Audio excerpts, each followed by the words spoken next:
తల్లి ప్రార్థనలో ఏముంటుందంటే గొప్ప శక్తి ఉంది, బిడ్డలను ప్రభావితము చేసే శక్తి.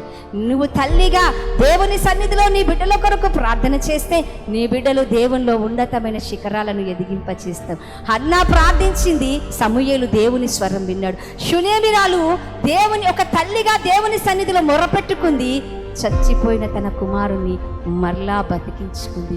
ఒక విధవరాలండి, కొడుకు చనిపోయాడు, పాడ మీద మోసుకొని పోతూ ఉంటే ఆమె వేదన ఇంత ఇంత కాదండి, ఏడుస్తా ఉంది, నా కుమారుడు చనిపోయని అని రోధిస్తా ఉంది. యేసయ్య పాడను ముట్టుకున్నాడు, ఆ విధవరాలి కుమారుని తిరిగి లేపాడండి.